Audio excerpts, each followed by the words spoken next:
Bismillahirrahmanirrahim. Assalamualaikum warahmatullahi wabarakatuh.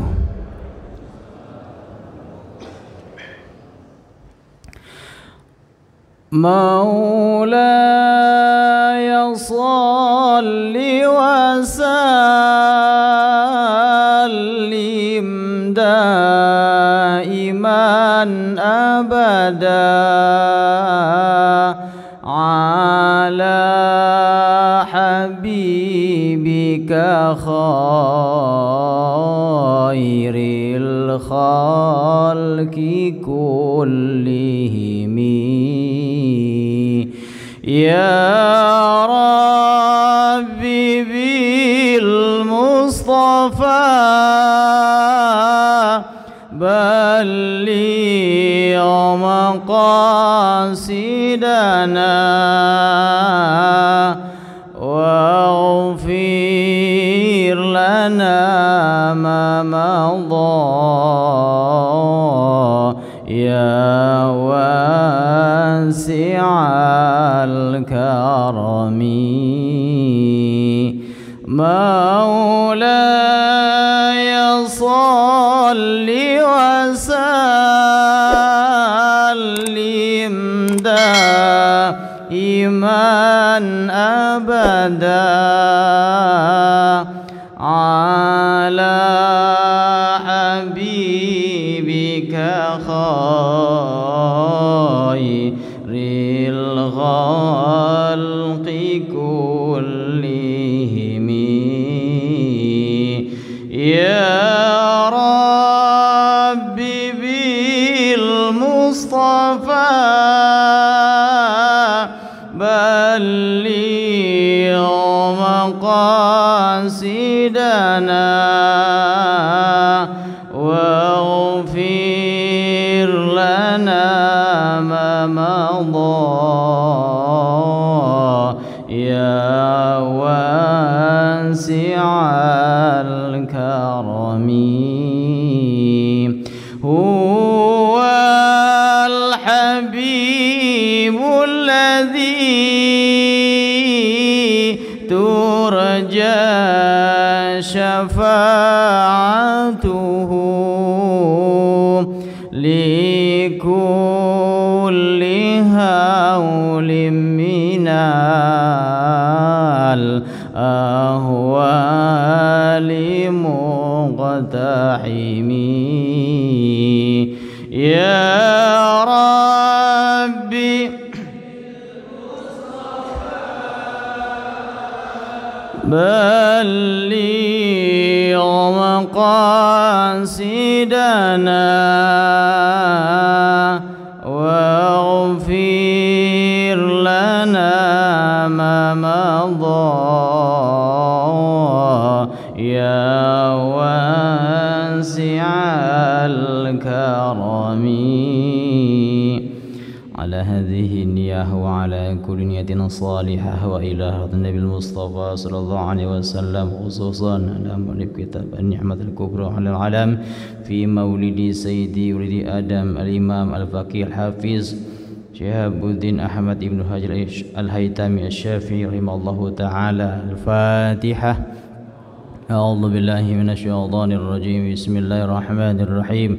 الحمد لله رب العالمين الرحمن الرحيم مالك يوم الدين إياك نعبد وإياك نستعين اهدنا الصراط المستقيم صراط الذين أنعمت عليهم غير المغضوب عليهم ولا الضالين آمين. الحمد لله إن الحمد لله الذي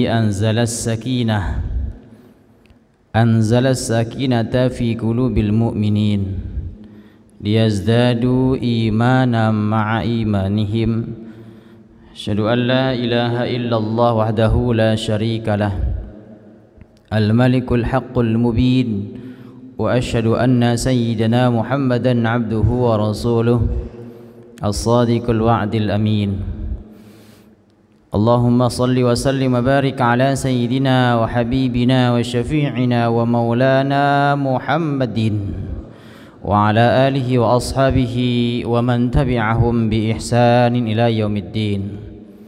أما بعد فقد قال الله تعالى في كتابه الكريم وهو أصدق القائلين أعوذ بالله من الشيطان الرجيم بسم الله الرحمن الرحيم وما أرسلناك إلا رحمة للعالمين.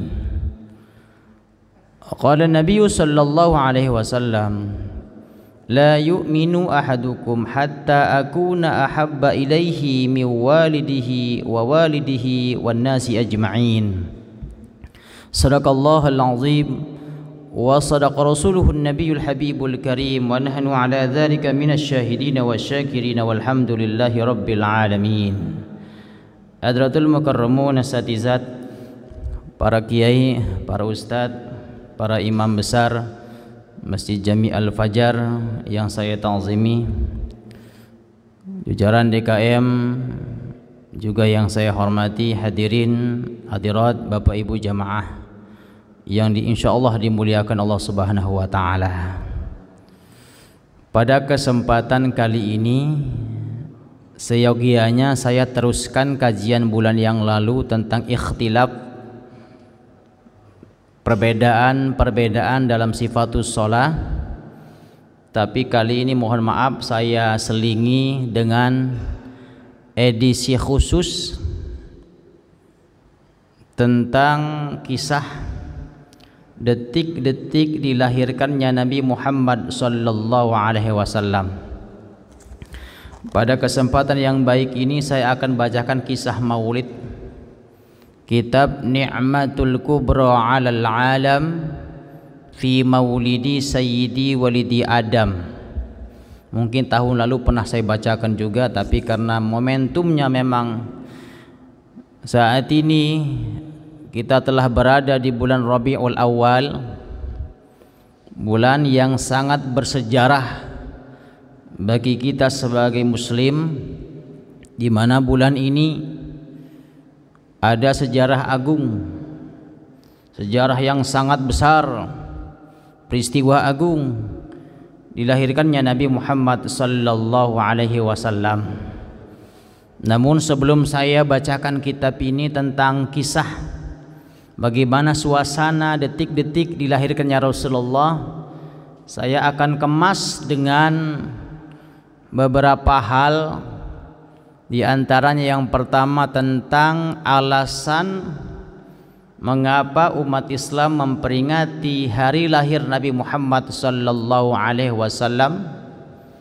Yang kedua, apa tujuan memperingati Maulid Nabi serta keutamaan sebagaimana yang termaktub dalam kitab ini, yaitu keutamaan memperingati Maulid Nabi Muhammad SAW, sekaligus pendapat para ulama, komentar para ulama, terutama ulama Ahlus Sunnah wal Jamaah, tentang hukum memperingati Maulid Nabi Muhammad SAW. Insyaallah mudah-mudahan waktunya cukup. Edisi pertama, babul awal, tentang alasan mendasar mengapa umat Islam secara mayoritas umat Islam di seluruh dunia ketika masuk bulan Rabiul Awal, terutama tepatnya tanggal 12 Rabiul Awal, walaupun ada perbedaan, sebagian ulama mengatakan bahwasanya Nabi itu lahir di tanggal 9 Rabiul Awal, tapi jumhur ulama mengatakan 12 Rabiul Awal, hari Senin. Mayoritas umat Islam di seluruh dunia, bahkan secara kenegaraan, memperingati Maulid Nabi, kecuali dua negara yang ampe waya gini tidak memperingati Maulid Nabi secara kenegaraan, yaitu Arab Saudi dan Qatar. Saya tidak mempertajam masalah perbedaan memperingati atau tidak. Saya hanya ingin membacakan sejarah dan pendapat-pendapat ulama yang terutama ulama yang mutabarah, yang masyhur tentang peringatan Maulid Nabi. Dan sekali lagi, ini bukan hal yang prinsip, bukan hal yang esensial yang harus kita perdebatkan. Tapi karena momentumnya bulan Rabiul Awal, wajar saja kalau ulama menjelaskan tentang kisah Maulid Nabi Muhammad sallallahu alaihi wasallam. Alasan pertama, mengapa umat Islam memperingati Maulid Nabi? Karena umat Islam secara mayoritas, sekali saya katakan mayoritas, ingin mengungkapkan ungkapan syukur kepada Allah atas nikmat yang paling agung di muka bumi. Bahkan kitab ini judulnya pun Ni'matul Kubra 'alal 'alam. Nikmat yang maha dahsyat, nikmat yang paling besar atas alam semesta. Fi maulidi sayyidi walidi Adam, yaitu lahirnya pemimpin anak cucu Adam, yaitu Rasulullah sallallahu alaihi wasallam. Kita sering mengatakan, bahkan sering mendengar para mubaligh, ulama, bahkan para pejabat atau orang-orang yang menyampaikan pidatonya, sering di awal kata muqaddimah menyampaikan bersyukur kepada Allah atas nikmat iman. Betul? Syukur kepada Allah atas nikmat iman. Bersyukur kepada Allah atas nikmat Islam, sehat badan dan seterusnya. Tapi apakah kita ampe waya gini bisa beriman kepada Allah? Apakah kita bisa mengenal Islam lalu memeluk dan menjalankan syariatnya jika tidak dilahirkan Nabi Muhammad sallallahu alaihi wasallam? Maka wajar kalau Al-Imam Syihabuddin Ahmad Ibnu Hajar Al-Haytami Asy-Syafi'i mengatakan bahwa nikmat yang paling agung di muka bumi bukanlah nikmat iman, bukanlah nikmat Islam, tetapi nikmat yang paling agung di muka bumi adalah nikmat dilahirkannya manusia agung, manusia mulia yang mengenalkan kepada kita ma huwal iman, ma huwal Islam, ma huwal ihsan. Betul Pak, betul? Enggak mesti setuju, setuju silahkan, enggak ya enggak apa-apa. Kita enggak mungkin kita enggak beriman, lawang nabinya enggak ada. Maka Maulid Nabi diperingati sebagai ungkapan syukur kepada Allah. Bahkan dalam kitab Ruhul Bayan, dalam kitab Al-Mustadrak Imam Al-Hakim At-Tirmizi menceritakan, ada hadis sahih dalam kitab Al-Mustadrak. Saya lupa nggak bawa kitabnya ada di rumah. Andai kata bukan karena Rasulullah, Nabi Adam tidak bisa mengawini Siti Hawa. Udah tahu belum sejarahnya? Andai kata bukan karena Rasulullah, Nabi Adam tidak bisa menyentuh Sayyidati Hawa. Udah tahu kisahnya? Baik. Udah tahu belum? Kalau udah, ya nggak jadi. Belum tahu? Begini.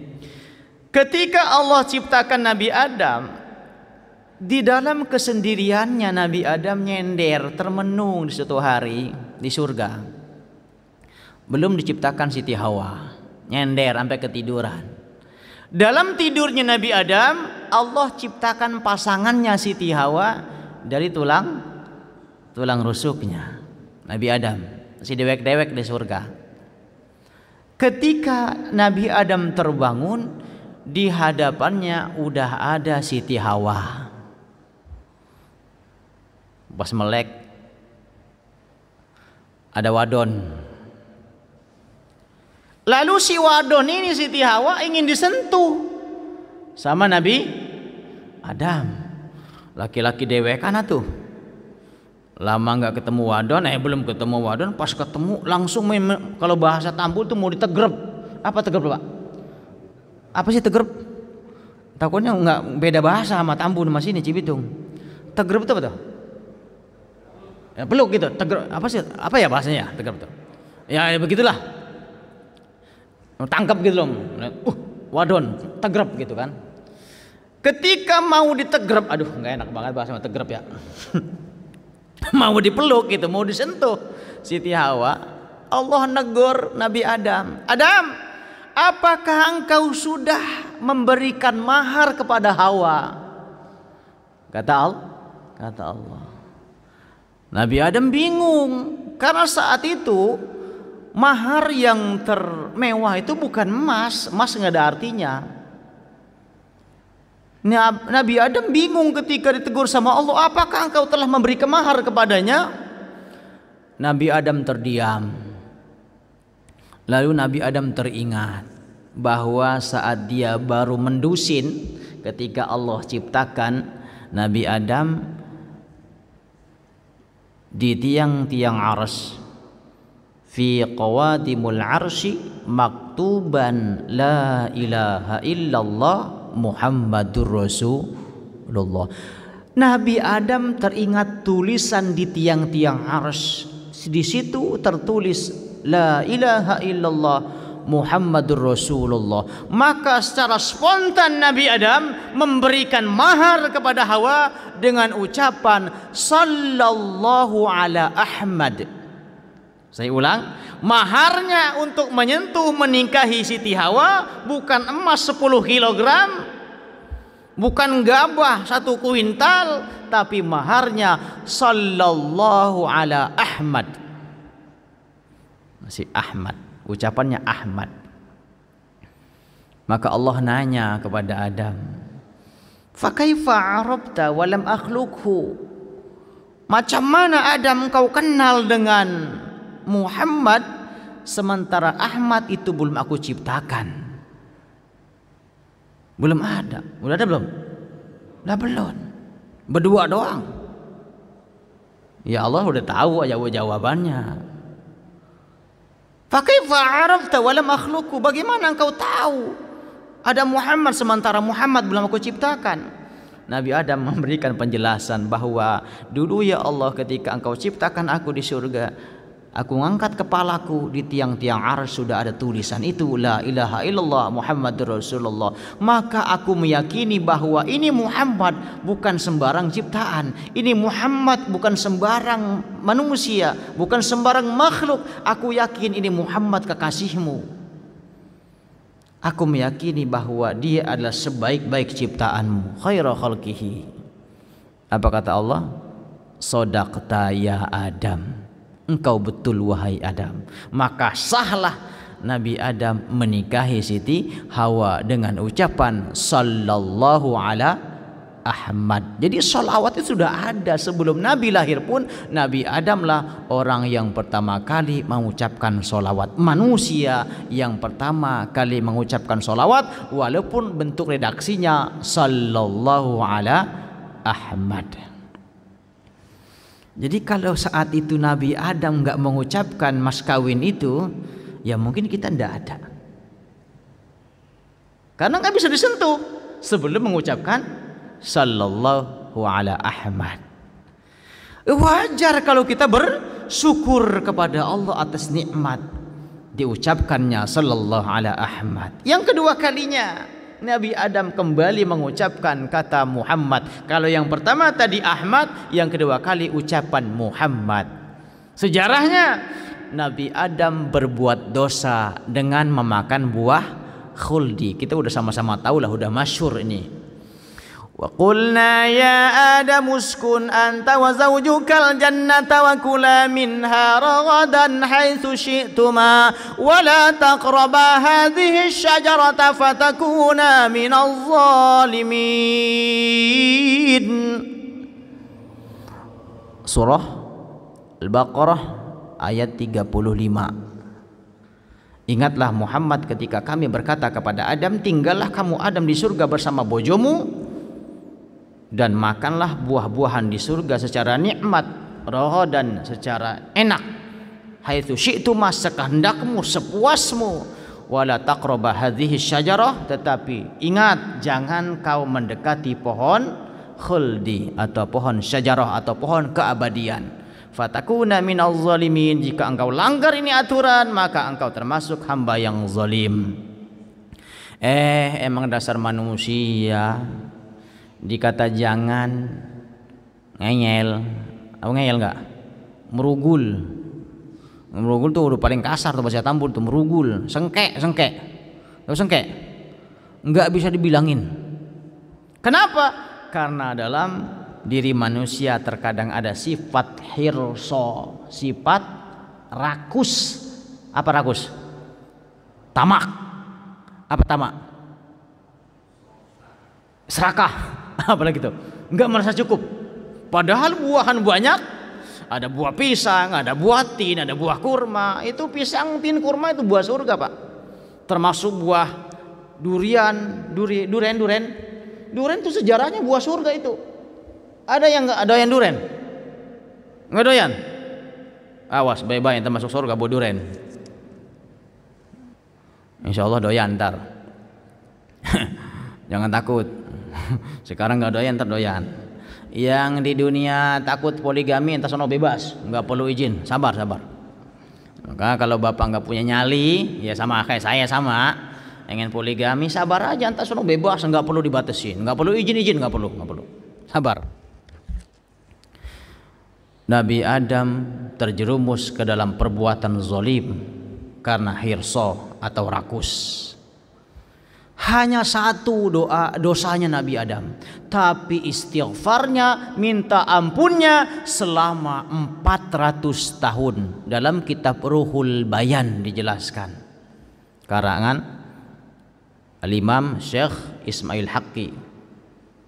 Saya alhamdulillah kitab itu baru dibeliin, sebenarnya pengen dibawa ke sini, cuma janjinya sama yang ngasih, karena pengajian bulan yang lalu saya ngisi di BJI itu kan, saya menjelaskan tentang ini maulid, cuma saya hanya bawa kutipan, fotokopian.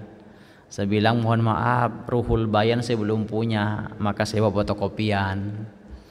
Nah kan, mungkin karena jamaahnya dan DKM-nya kasihan sama saya, mungkin pas pulang taklim dipanggil, Pak Ustadz tadi kitabnya apa? Saya sampaikan Ruhul Bayan, ada 2 kitab tuh. Emang Ustadz nggak punya? Nggak punya, harganya mahal. Ya, maaf nih Pak DKM, ini bukannya mana-manasin bukan. Gitu kan ya. Nggak taunya Pak Ustadz, tolong tadi WA gitu. Kemarin ngabarin, udah dibeliin, tapi ngasihnya entar bulan depan pertemuan akan datang. Alhamdulillah. Betul Pak DKM, ngasih THR ke saya nggak usah pakai duit, karena kalau ngasih duit saya makan habis. Tapi kalau dibelikan kitab akan kembali ke Bapak jamaah sekalian, insya Allah. Tapi ini maaf, ini bukannya enggak. Ya kali entar mau nanya Ustaz kitab apa belum punya gitu. Mohon maaf. Ya sebenarnya masih banyak kitab yang belum saya punya. Al-Musnad saya belum punya. Maaf Pak DKM. Ketua DKM nggak ada sih ya. Sebenarnya ingin saya bawakan kitab itu, tapi belum saya pegang karena masih di masjid, masih di BJI. Dah kembali ke penjelasan itu. 400 tahun Nabi Adam. Oh, kok lama amat? Berapa umur Nabi Adam? 1000 tahun. 1000 tahun. Bahkan ada yang mengatakan hampir 1000 tahun. 400 tahun mohon ampun atas satu dosa, 400 tahun istighfar atas satu kesalahan, dosanya atu minta ampunnya 400 tahun. Lah kita siapa? Kita dosanya siapa?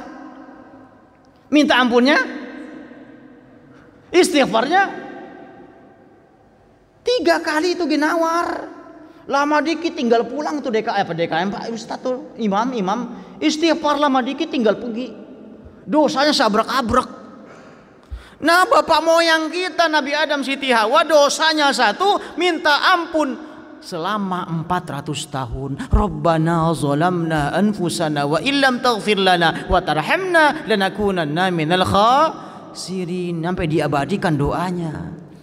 Di tafsir Ruhul Bayan dijelaskan belum didengar itu doanya Nabi Adam, belum diampuni kecuali ketika Nabi Adam menyelipkan dalam doanya tersebut, as'aluka ya Allah bihaqqi Muhammadin. Aku mohon kepadamu ya Allah atas haknya Muhammad, kata Nabi Adam. Kembali Allah nanya, walaupun Allah sudah tahu jawabannya, fa kaifa arafta wa lam akhluqu? Macam mana, bagaimana engkau tahu Muhammad wahai Adam, wong belum ada manusianya?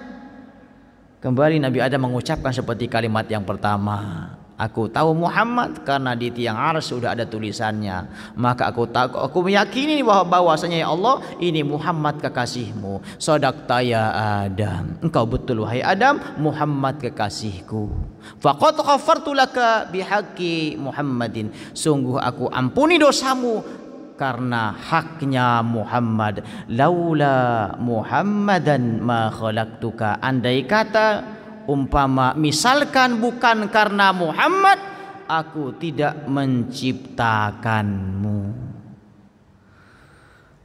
Pantaskah kita bersyukur? Ini alasan pertama. Wa may yashkur fa inna ma yashkuru li nafsi wa man kafara fa innallaha ghaniyyun hamid. Syukur itu akan kembali kepada kita. Ini alasan yang pertama. Yang kedua, alasan peringatan Maulid tidak lain kecuali umat Islam mengekspresikan kebahagiaannya. Kita Maulid itu karena apa ya? Melampiaskan kegembiraannya. Bapak ketika punya anak pertama, ulang tahun pertama, diekspresikan dengan cara apa? Makan-makan. Bahkan ada yang ke KFC, McD, Yoko Bentol. Apa? Ayah. Ekspresi kebahagiaan. Dan kalau ada yang bertanya siapa orang yang pertama kali mengekspresikan kebahagiaan atas hari lahirnya, ya Nabi sendiri.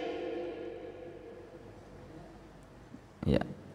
Bila perlu mohon maaf, Ustaz, nggak usah ada pertanyaan karena di ending nanti saya akan bawa ke Bapak suasana lahirnya Rasulullah. Akan saya bawakan ke sana. Jadi kita berselawat bareng-bareng ntar.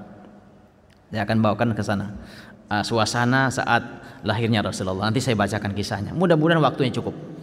Karena ini bukan ngaji fikih, bukan ngaji hadis ini, ngaji sejarah. Sampai mana tadi? Ekspresi kebahagiaan. Rasulullah lah, Nabi Muhammad lah orang yang pertama kali memperingati hari lahirnya. Wa su'ila an shaumi yaumil itsnain qala dzaka yaumun wulidtu fihi wa bu'istu fihi wa unzilayya alayya fihi. Hadis sahih Muslim dan Imam Ahmad. Ketika Rasulullah ditanya tentang puasa Senin, Rasul jawab, kenapa aku puasa Senin? Karena hari Senin itu hari kelahiranku dan hari aku diutus jadi Nabi dan Rasul sekaligus diturunkannya Al-Quran kepadaku.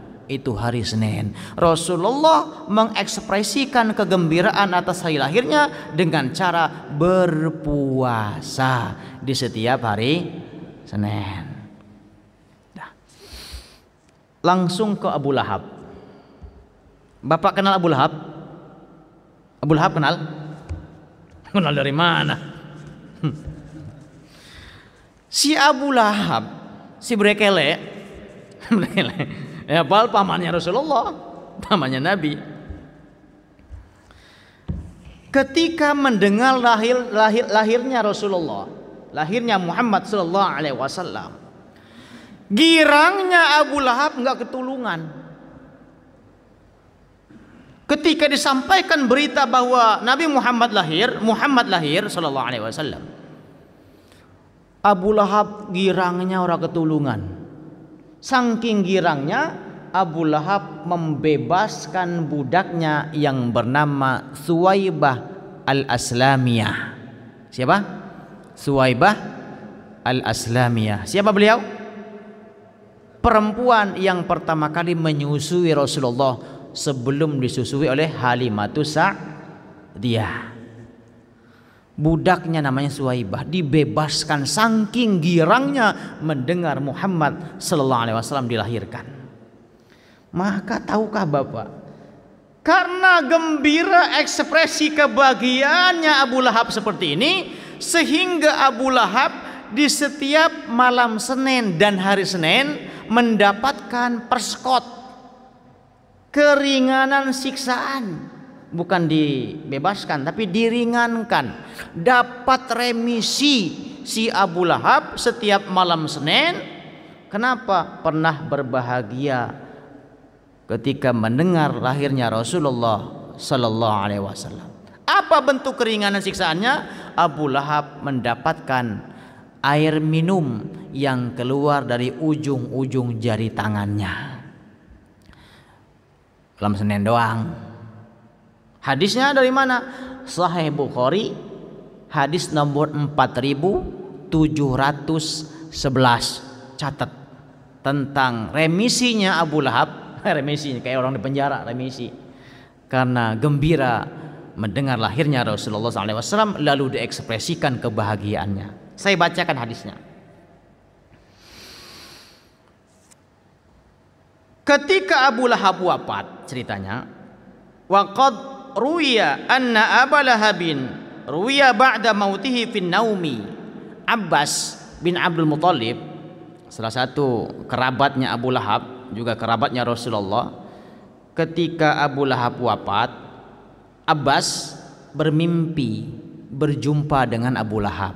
Ini hadisnya, Sahih Bukhari 4711.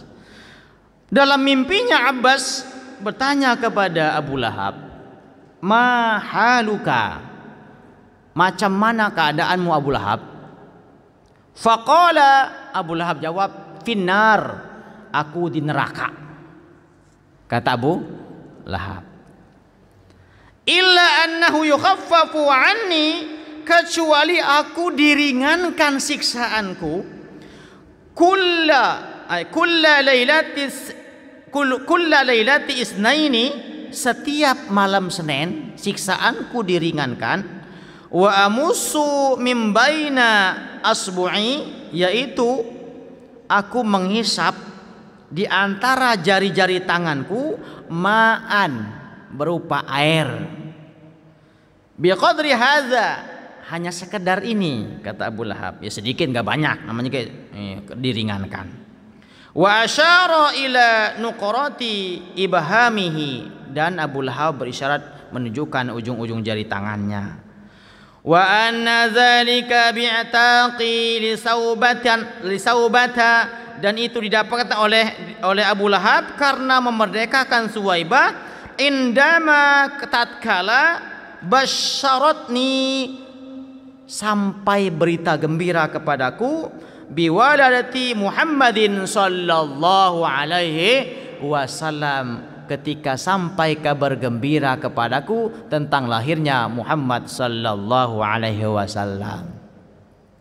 Jika si kafir Abu Lahab saja mendapatkan keringanan siksaan karena gembira dan mengekspresikan kebahagiaannya, apalagi dengan umatnya Nabi Muhammad yang begitu mencintainya, insya Allah. Sampai di sini paham? Alasan yang kedua, pertama bersyukur kepada Allah, yang kedua mengekspresikan kebahagiaan, boleh. Qul bi fadlillahi wa bi rahmatihi fabidzalika falyafrahu wa khairum mimma yajma'un. Yunus 58. Qul, katakan Muhammad, bi fadlillah, dengan karunia Allah, wa bi rahmatihi, dan dengan rahmat Allah, fabidzalika falyafrahu, dengan demikian berbahagialah kamu. Ini dalil peringatan, ini dalil suka gembira, ini dalil selamatan. Jadi kalau kita mendapat nikmat, ya berbahagialah, ekspresikan kebahagiaanmu. Nggak usah bingung-bingung nyari dalil, Pak. Kadang-kadang kan bawel banget, maulidan, dalilnya mana? Isra Mi'raj, dalilnya mana? Ulang tahun, dalilnya mana? Nah, kita berbahagia, menceritakan kebahagiaan, ya perintah Allah. Wa amma bi ni'mati rabbika fahaddits. Adapun dapat nikmat dari Tuhanmu, maka ceritakanlah kepada yang lain. Maknanya berbagi suka. Itu dalil kedua. Yang ketiga, sederhana. Kalau ada yang bertanya, kenapa Maulid diperingati? Kenapa Isra Mi'raj diperingati? Nuzul Quran diperingati? Muharram diperingati? Gampang jawabannya, nggak usah capek-capek nyari dalil. Kenapa diperingati? Jawabnya, karena saya masih ingat. Paham? Nah itu. Jadi nggak usah capek-capek nyari dalil. Kenapa peringatan? Lawang saya masih ingat kok. Selesai toh? Karena peringatan itu khususon untuk orang yang masih ingat. Kecuali bagi orang yang lupa ingatan atau hilang ingatan alias PA. Selesai kok. Ini bukannya galak, bukan. Udah, ini bukan ibadah. Maulid itu bukan ibadah, bukan. Ini peringatan, rutinitas, kebiasaan. Kalau sholat duha baru butuh dalil. Sholat zuhur 5 rakaat umpama baru pintain dalil. Umpama sholat subuh 3 rakaat pintain dalil. Lah orang peringatan lu minta dalil. Jadi enggak butuh sebenarnya. Tapi kalau butuh dalil, katakan qul bi fadlillahi wa bi rahmatihi fa bidzalika fal yafrahu huwa khairum mimma yajma'un. Itu lebih baik bagimu daripada apa-apa yang kamu kumpulkan atau yang mereka kumpulkan. Nah, ini baru tahap 1 loh, Pak. Udah syuruk? Belum. Yang kedua, tujuan peringatan Maulid. Tadi alasan, yang kedua tujuan. Tidak lain tujuan peringatan Maulid itu untuk lebih mengenal Rasulullah. Bagaimana mungkin kita tahu akhlaknya, menteladannya kalau nggak kenal dengannya? Bohong. Ngikutin Rasulullah tapi nggak kenal dengan Rasulullah. Nyontok akhlaknya Rasul tapi nggak tahu kisahnya.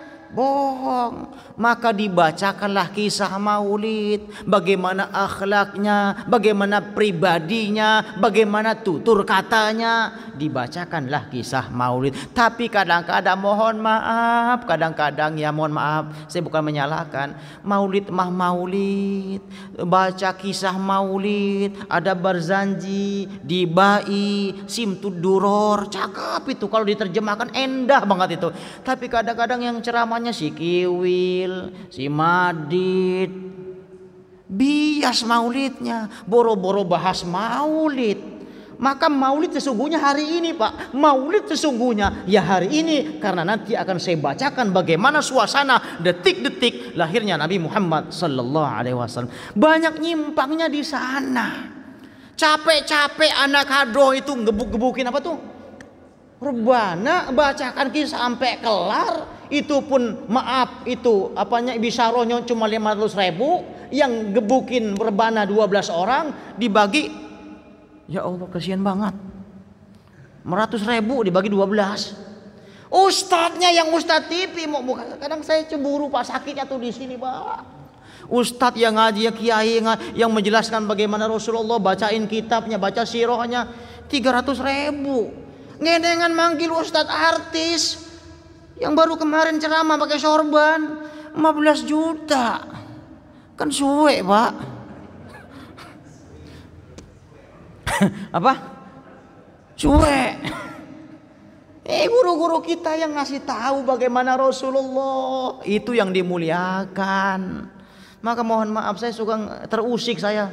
Ya kalau ustadznya menjelaskan nggak masalah bagaimana suasana lahirnya Rasulullah, bagaimana akhlaknya, itu cakep maulid. Kenapa? Acara inti peringatan maulid bukan ceramah agama. Awas, protokol nih. yang bawa acara nih. Acara inti maulid itu bukannya ceramah, bukan. Acara inti maulid Nabi membacakan kisah maulid Nabi Muhammad sallallahu alaihi wasallam. Harusnya si penceramah cukup menjelaskan apa yang dibaca sama anak hadroh. Kalau baca barzanji, jelaskanlah isi barzanji. Kalau baca dibai, isi dibai sampaikan. Kalau baca simtud duror, bacakan itu apa yang ada dalam kitab simtud duror. Baru maulid namanya, untuk mengenal Rasulullah lebih dekat. Yang kedua, untuk menambahkan serta menumbuhkan mahabbah, kecintaan kita kepada Rasulullah. Kata Nabi, la yu'minu ahadukum hatta akuna ahabba ilaihi min walidihi wa walidihi wan nasi ajma'in. Hadis sahih Muslim. Tidak sempurna imanmu, kata Rasulullah, sehingga aku lebih dicintai daripada kedua orang tua, anak-anakmu, dan seluruh umat manusia. Tidak sempurna iman kita kalau kita tidak mencintai Rasulullah melebihi kecintaan kita dari keluarga dan anak-anak kita. Dua. Ketiga, tujuan peringatan maulid Nabi tidak lain kecuali agar kita mudah meneladani Rasulullah sallallahu alaihi wasallam. Jangan ngomong sunnah-sunnah tapi enggak menteladani beliau. Bagaimana akhlaknya? Beliau tidak pendendam. Kalaupun berperang, anak-anak enggak dibunuh, tumbuh-tumbuhan pun enggak di bumi hanguskan. Itu perang. Akhlaknya Rasulullah, tidak ada dendam, tidak ada caci maki dalam dakwah. Itu Rasulullah. Makannya Rasulullah itu pakai jari, 3 jari, karena yang dimakan untuk ini nggak apa-apa, nggak sunnah nggak apa-apa, karena kita bukan makan korma, yang kita makan soto ayam. Kalau bapak makan 3 jari malah nyusahin sendiri, ya gitu loh. Jadi jangan semuanya mesti kayak Rasul, susah belibet. Saya pakai jubah, ya sunnah. Ya sebenarnya Rasulullah itu bukan sekedar sunnah, pakai jubah karena Rasulullah menyesuaikan dengan budaya Arab. Maka Rasul pakai jubah. Jangan terlalu fanatik dengan jubah. Rasul pakai jubah karena orang Arab pakai jubah. Tapi harus tahu, Abu Lahab juga pakai, Abu Jahal juga pakai, Abu Sufyan juga pakai jubah. Andai kata misalkan umpama Rasulullah dilahirkan di Gunung Kidul, aku yakin Rasul pakai belangkon. Itu Pak ya. Jadi memahami sunnah begitu.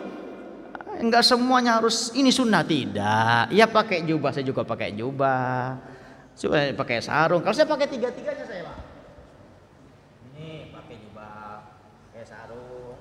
Celana juga pakai. Oh, tiga-tiganya pakai. Jadi ukhuwah Islamiyah, ukhuwah watoniyah, ya, ukhuwah basyariyah celana. Jadi sempurna. Jadi 3 pakai. Kalau jubah kudu pakai sarung.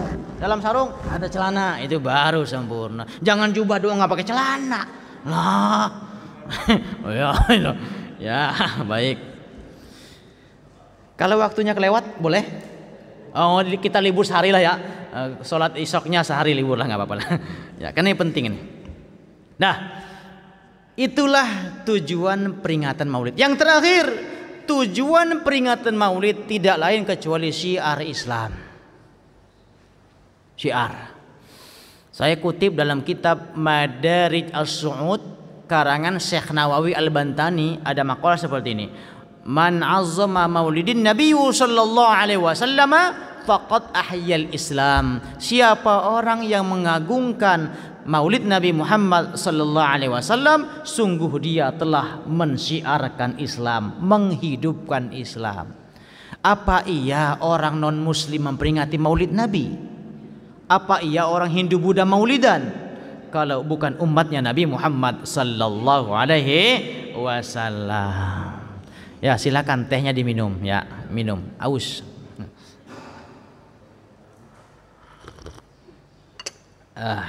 Tehnya teh jahe.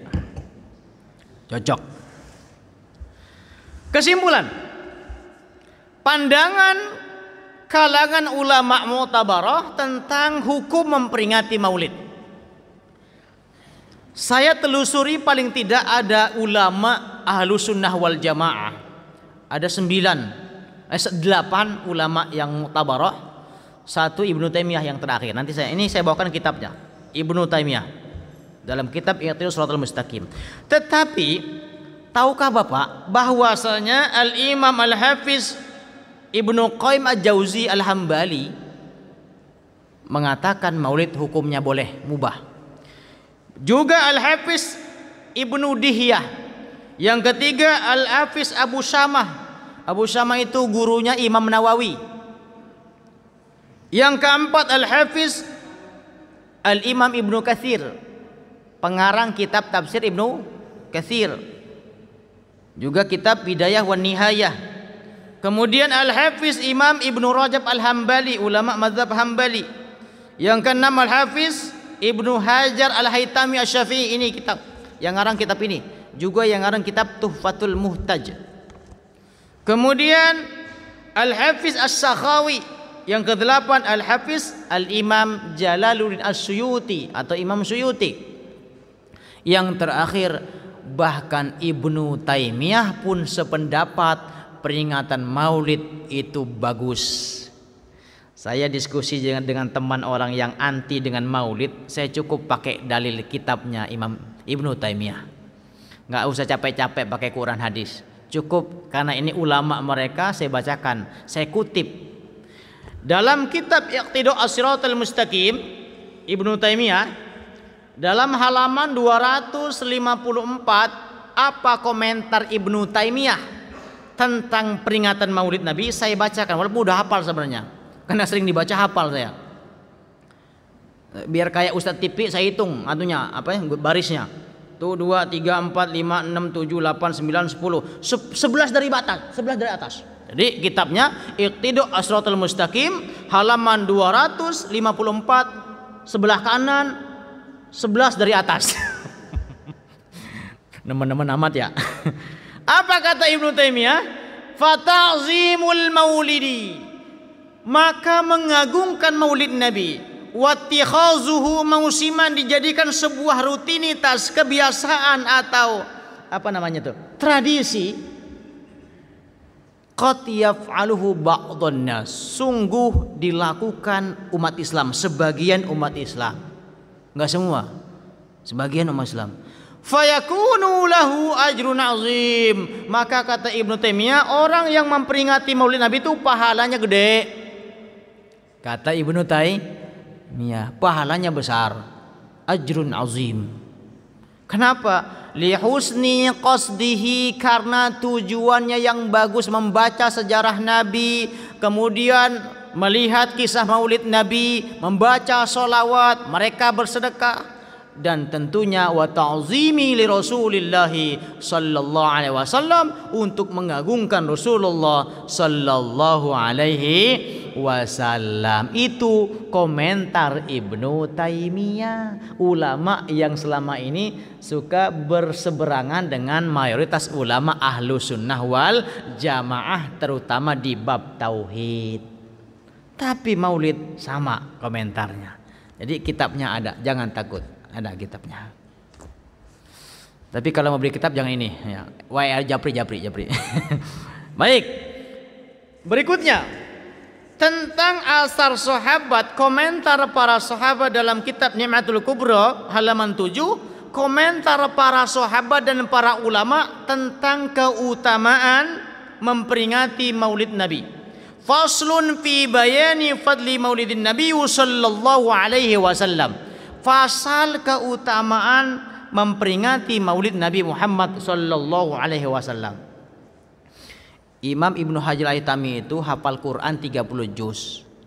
Beliau disebut dengan Al-Hafiz. Al-Hafiz itu paling tidak hafal ratusan ribu hadis, sanad dan matannya. Itu disebut Al-Hafiz. Beda sekarang mah Al-Hafiz cuma Quran doang. Kalau ahli hadis itu paling tidak 100 ribu hadis dihafal, sanad dan matannya dihafal semua. Gelar beliau Al-Hafiz. Beliau menuliskan dalam kitab ini, maaf saya pakai lagam bacanya karena baca sirah. Makanya kenapa kalau yang baca maulid itu kudu suaranya enak?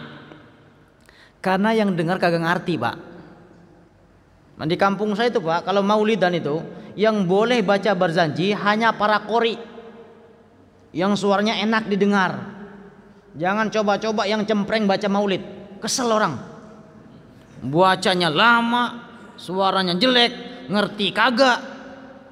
Ya benar, emang kudu bagus suaranya dan pakai lagam.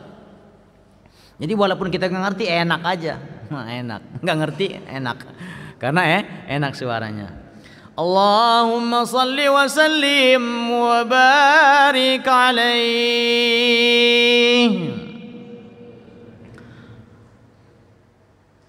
Qala Abu Bakr As-Siddiq radhiyallahu an man anfaqa dirhaman ala qiraati maulidin nabiy sallallahu alaihi wasallam kana rafiqi fil jannah. Komentar sahabat Abu Bakar Siddiq. Kata beliau, man anfaqa, barang siapa yang menginfakkan dirhaman, 1 dirham hartanya, ala qiraati, atas dibacakannya kisah maulid Nabi sallallahu alaihi wasallam, kana rafiqi fil jannah, maka dia menjadi temanku di surga. Kata Abu Bakar Siddiq. Tidak harus seperti apa, pokoknya mendermakan hartanya untuk dibacakan sejarah, sirah.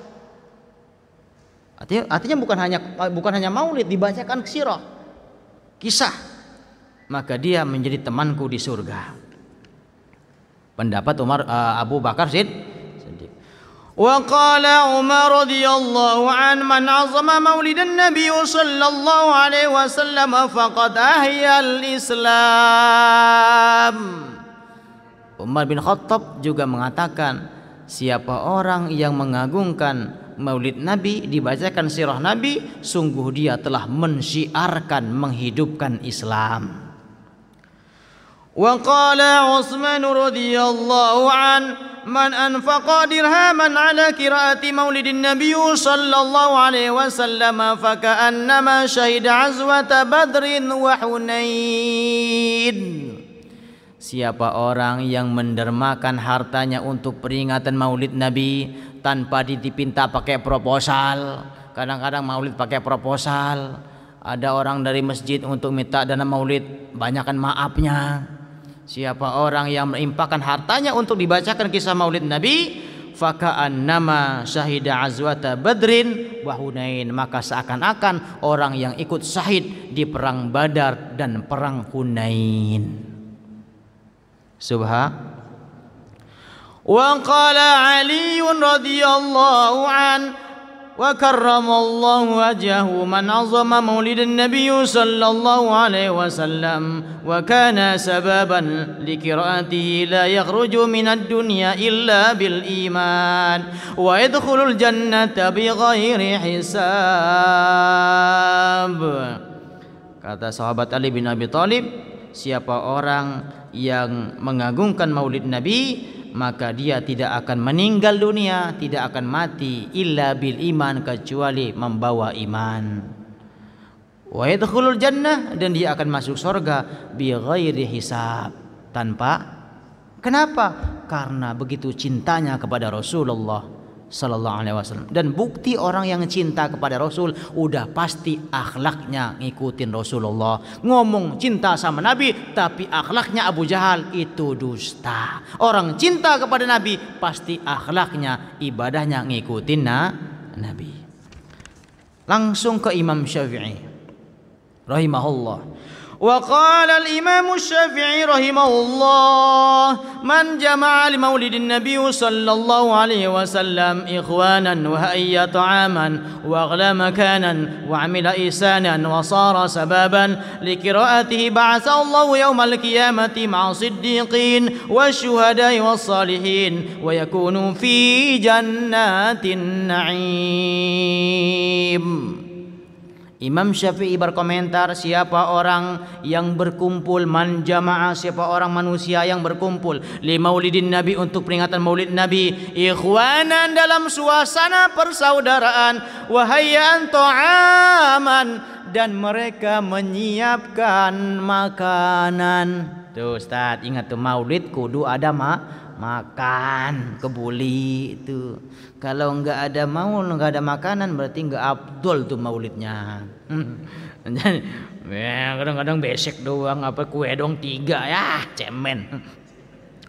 Wahayya anta'aman, mereka menyiapkan makanan, wa akhla makanan, dan mereka menyiapkan tempat, wa amila ihsana, mereka beramal soleh, bersodako, menyantuni anak yatim, menyantuni janda-janda, apalagi janda muda. Wasara sababan, itu menjadi sebab liqiraatihi, dibacakannya kisah maulid Nabi.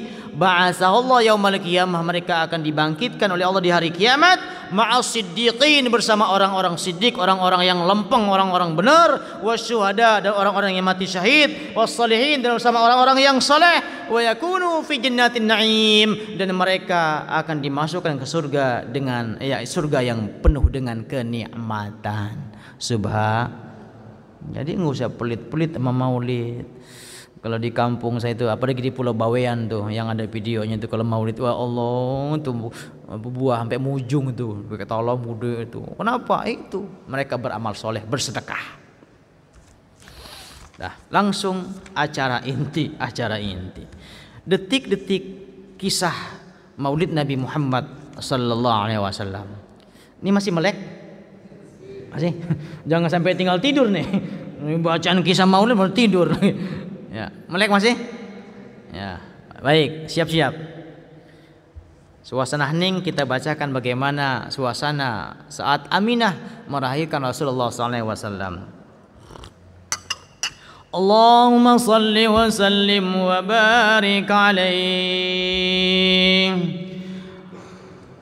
ولما كان أول ليلة من ربيع الأول, tatkala malam pertama di malam Rabiul Awal, artinya tanggal 1 malam Rabiul Awal, hasala li ummihi minhu surur wal hana, Allah melimpahkan kedamaian dan ketentraman kepada Aminah di malam tanggal 1 Rabiul Awal yang belum pernah Aminah rasakan sebelumnya, di malam tanggal 1 Rabiul Awal. Wa fil lailatin tsaniyah, dan di malam yang kedua Rabiul Awal, busyirat binailil muna, datanglah seruan kepada Aminah tentang anugerah yang maha agung. Anugerah dilahirkannya Rasulullah, malam yang kedua. Hitungin Pak, takut saya keloncat nih, lewat. Wa fil lailatin tsalitsah, dan di malam yang ketiga Rabiul Awal, qila li Aminah, disampaikan, diserukan kepada Aminah, ya Aminah tuhana waqtu man yakumu bihamdina. Datang seruan kepada Aminah, wahai Aminah, artinya Jibril yang berseru kepada Aminah, hana waktu, telah dekat waktunya, mayyakumu bihamdina wa bisyukrina, di mana engkau akan melahirkan sosok manusia yang sangat memuji Tuhan dan sangat bersyukur akan nikmat Allah. Kakinya Rasul sampai bengkak padahal ahli surga. Ketika ditanya sama Aisyah, kenapa engkau sebegitu rajin ibadah ya Rasulullah? Bukan lagi nyogok Tuhan sholatnya, melainkan bentuk syukurku kepada Allah Subhanahu wa ta'ala. Maka kata seruan itu, dia adalah manusia yang paling memuji Tuhan dan paling bersyukur akan nikmat Allah. Malam yang keempat, wa fil lailati rabi'ah, dan di malam yang keempat Rabiul Awal, sami'at Aminatu tasbihal malaikati mu'lana. Di malam keempat Aminah mendengarkan secara jelas para malaikat bertasbih secara jelas dan nyata. Subhanallah, alhamdulillah, wa la ilaha illallah, wallahu akbar. Terus malaikat mengiringi lahirnya Rasulullah sallallahu alaihi wasallam.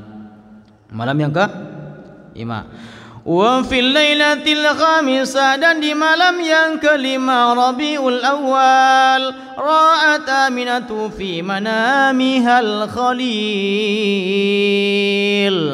Malam kelima Aminah berjumpa dalam mimpinya, berjumpa dengan kakeknya Rasulullah, yaitu Khalilullah Nabi Ibrahim alaihis salam. Malam yang ke-6.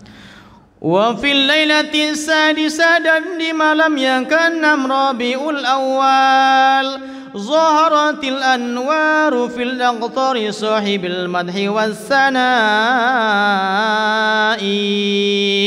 Malam yang ke-6 Rabiul Awal, Aminah melihat anwar, cahaya di seluruh penjuru alam semesta di malam yang ke-6.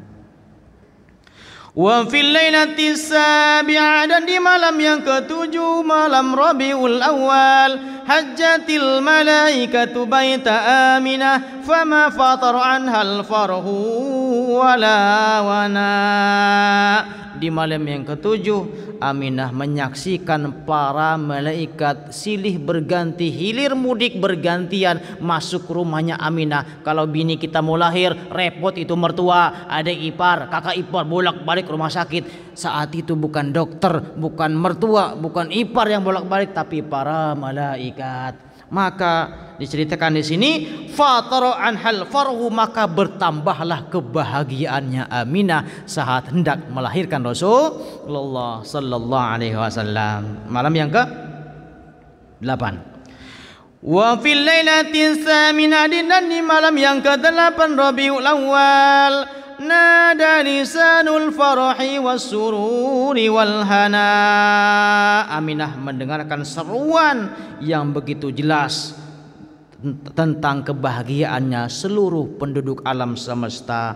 Wa qala qad qurba miladu wadana, dan dikatakan, berkata itu seruan, qad sungguh qurba telah dekat, miladuhu wadana, kelahirannya kekasih kami. Udah dekat, oi, udah dekat kelahirannya kekasih kami. Seruan di malam yang ke-8 ya. Sekarang ke-9. Wa fil lailati tasi'ah, dan di malam ke-9 Rabiul Awal, nada munadil lutfi min sahatil anfi fazala anhal muwal'ana. Di malam ke-9 Allah semakin memberikan anugerah kasih sayang kepada Aminah.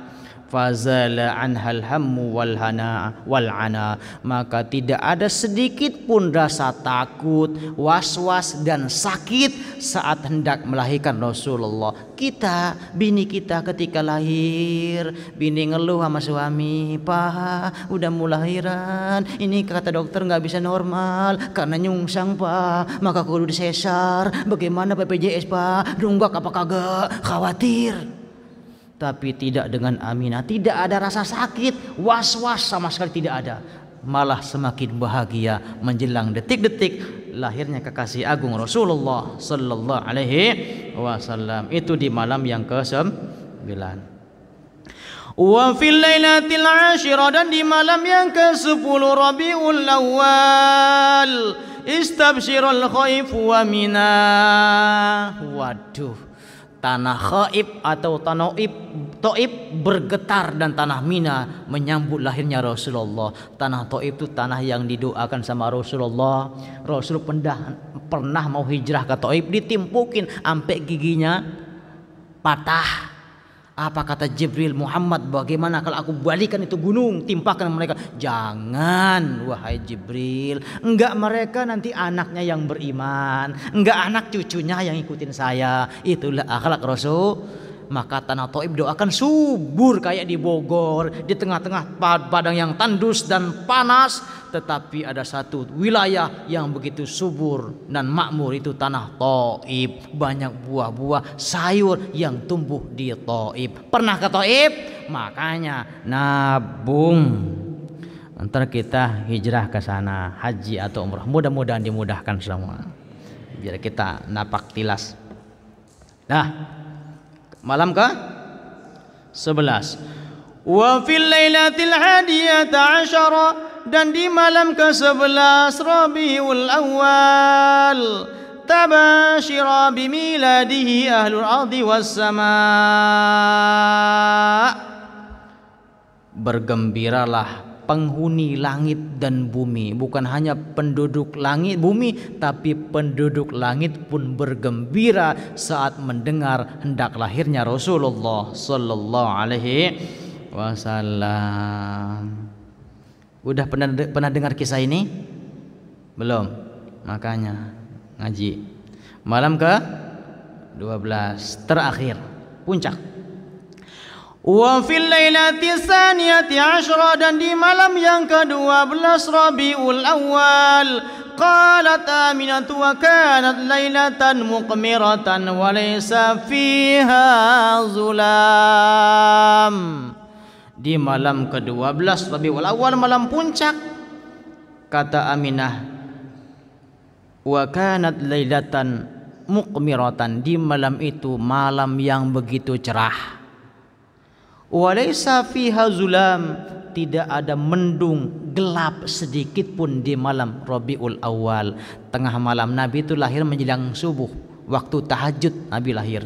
Malam itu kata Aminah begitu terang, tidak ada gelap dan mendung sedikit pun menjelang lahirnya Muhammad sallallahu alaihi wasallam. Dah, kalau dibaca terus masih tebal nih Pak, masih ada 20 halaman lagi ini. Saya disumpah nih kalau dibaca semua nih. Nah, singkat cerita. Ketika aku menengok ke atas, kata Aminah, atap rumahku terbuka dan aku seorang diri, karena Abdul Muthalib kakek Rasulullah malah pergi ke Ka'bah. Maka Aminah dewek-dewekan di rumah. Nabi itu punya rumah, tengah-tengahnya ada tiang yang sekarang dijadikan perpustakaan sama orang Arab Saudi, sama negara Arab. Itu rumah asli Rasulullah, jadi perpustakaan. Bangetan ya. Rumah Nabi dijadikan perpustakaan. Nabi itu rumahnya ada tiang di tengah-tengah. Rumah Nabi nggak gede. Ada riwayat mengatakan 4x4, ada yang mengatakan 7x7. Oke lah, kita ambil 7x7. Rumah asli Nabi itu 7 meter x 7 meter, persegi 4. Rumah Bapak 7x7 berapa lah luasnya? 49. Rumah Bapak 6x10. Sisanya bid'ah. Ayo, yang rumahnya tingkat bid'ah. Kalau ngikut sunnah, rumahnya jangan lebih dari 7x7 meter. Rumah sunnah. Berani? Untuk yang ini entar dulu statusnya. Alah, ngomong sunnah. Rumahnya gede. Tiang rumahku terbelah. Muncullah 4 wanita cantik menghampiriku satu persatu, kata Aminah. Datang perempuan pertama, wahai Aminah, betapa bahagia dan beruntungnya perempuan seperti kamu, karena sebentar lagi Aminah, engkau akan melahirkan sosok manusia yang begitu bersyukur dan memuji Tuhannya. Siapa engkau wahai wanita cantik? Aku adalah Sayyidati Hawa, Siti nenek moyang Manu. Aku diperintahkan oleh Allah untuk menemanimu. Maka duduklah Sayyidati Hawa, di sebelah kanannya Sayyidati Aminah. Datang perempuan kedua dalam kitab ini. Cuma saya langsung aja, kalau dibaca kelamaan. Datang perempuan kedua, juga berparas cantik. Duhai Aminah, betapa beruntung dan bergembiranya perempuan seperti kamu. Tidak ada perempuan di muka bumi seberuntung kamu, hai Aminah. Sebentar lagi engkau akan melahirkan sosok manusia yang kelak menjadi panutan seluruh umat manusia. Siapa engkau wahai wanita cantik? Aku adalah siapa? Yang kedua, aku adalah Sayyidati Sarah, Siti Sarah, istri Nabi Ibrahim. Nabi Ibrahim berapa istrinya? 4. Ayo. Sebenarnya 4, cuma yang masyhur cuma 2, Sarah dan Hajar. Padahal istri pertama Sayyidati Sarah, yang kedua Siti Hajar, yang ketiga Siti Hajun, yang keempat Sayyidati Qanturo. 4 istri Nabi Ibrahim. Bapak berapa istrinya? Cemen. Sayyidati Sarah yang punya anak Ishak, kalau Hajar punya anak Ismail. Maka duduklah Siti Sarah di sebelah kirinya Siti Aminah. Datang perempuan ketiga, sama kalimatnya. Duhai Aminah, betapa beruntung bahagianya perempuan seperti kamu Aminah. Sebentar lagi engkau akan melahirkan sosok manusia yang sangat dicintai sama Tuhannya. Siapa engkau? Aku adalah Asiyah binti Muzahim. Siapa? Siapa beliau? Istrinya Fir'aun. Jadi walaupun suaminya berkeleh, tapi punya istri yang solehah. Maka ibu-ibu kalau punya suami brengsek, sabar. Siapa tahu ibu seperti Asiyah binti Muzahim. Bapak punya bini, maaf, brengsek, sabar. Bisa jadi seperti Nabi Nuh alaihis salam. Punya anak Badr, mungkin juga seperti Nabi Nuh alaihi salam. Duduklah Sayyidati Asiyah binti Muzahim, di belakangnya Siti Aminah. Datang perempuan yang terakhir, yang paling cantik, kata Aminah.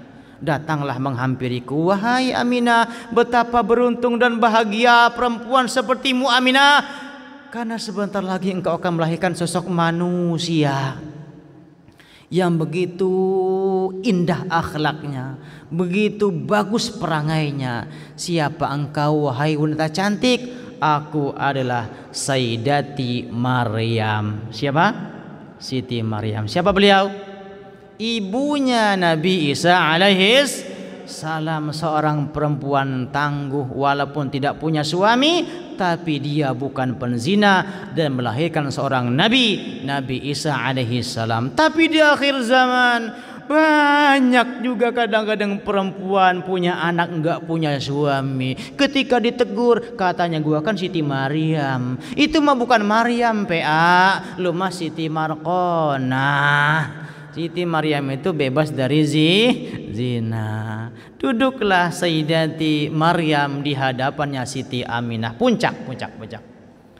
Kemudian aku melihat ke langit kembali, begitu cerah.